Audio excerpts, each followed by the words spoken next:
ማይክሮሶፍት ኤክሴል ውስጥ እንደዚህ አይነት ፎርሙላ ከተጠቀምን በኋላ ፎርሙላ አንዳንዴ ስህተት ካለው እንደዚህ አይነት ኢረር ያመጣል። ስለዚህ እንደዚህ አይነት ኢረር በሚያመጣባቸው ሰዓቱ እንዴት አድርጋችሁ ወደ እነዚህ አይነት ቴክስት በቀላሉ መንገድ መቀየር እንደሚችሉ ወይ ደግሞ ኤረርን እንዴት አድርጋችሁ ማስወገድ እንደሚችሉ በዚህ ቪዲዮ የማሳያችሁ ይሆናል። ከእናንተ የሚጠበቀው ቪዲዮ ላይክ እና ሼር በማድረግ ጀምሮ የተለያዩ ሰዎች ጋር እንዲደርስ ደግሞ ኮፒ ሊንክ እና ሪፖስት በማድረግ አካውንትን ፎሎ አድርጋችሁ እንደዚህ አይነት ትምህርቶች ሁሌ እንዲደርሳችሁ ቤተሰብ መሆን ትችላላችሁ። ኦኬ፣ ይህ ነገር ለማድረግ ምን እናደርጋለን? ለምሳሌ እዚህ ጋር እንምጣና ቪሉካፕ እንላለን። ከዛ እንደዚህ እንበልና ሉካፕ ቫልዩ ለምሳሌ እዚህ ማለት የሌለውን ኦሬንጅ እንፈልግ እንበል። ኦሬንጅ እየፈለግን ነው እንበል።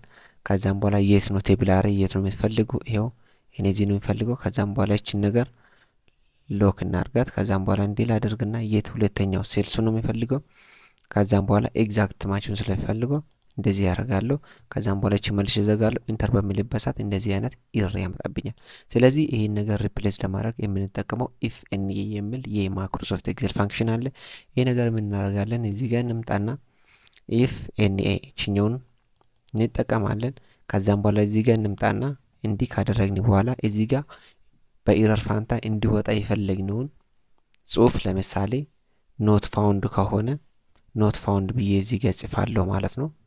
ልክ እኔ ኖት ፋውንድ ብዬ ከጻፍኩ በኋላ እንዲህ ካረኩት በኋላ እንዲህ አድርጌ ዘጋለሁ። ከዛም በኋላ ኢንተር በሚልበት ሰዓት ይኸው በኢረር ፋንታ ይሄ ነገር አውጥቶልናል ማለት ነው። ስለዚህ ማይክሮሶፍት ኤክሴል ውስጥ ፎርሙላ በምትጠቀሙበት ሰዓትና ፎርሙላ ከተጠቀማችሁ በኋላ እንደዚህ አይነት ኢረር ከመጣ እንዲያርጋችሁ ወደዚህ አይነት ቴክስት ወይ ደግሞ አልፈልገው የምትሉ ከሆነ ደግሞ ይሄኛውን አጥፍታችሁ በባዶ ቦታ ሪፕሌስ እንዲያደርግ ማድረግ ትችላላችሁ። ኢንተር ብትሉ ይኸው ያልፈዋል ማለት ኢረር ጀነሬት ከማድረግ ይልቅ በባዶ ቦታ ያልፈዋል ማለት ነው። ስለዚህ እንዲያርጋችሁ ማስተካከል ትችላላችሁ ማለት ነው። ይህ ቪዲዮ አስተማሪ ሆኖ ካገኛችሁ ቪዲዮውን ላይክ እና ሼር እንዲሁም ደግሞ የተለያየ ሰዎች ጋር እንዲደርስ 10 ጊዜ ኮፒ ሊንክ እና ሪፖስት በማድረግ ቤተሰብ በመሆን እንደዚህ አይነት ትምህርቶችን በነጻ ማግኘት ትችላላችሁ።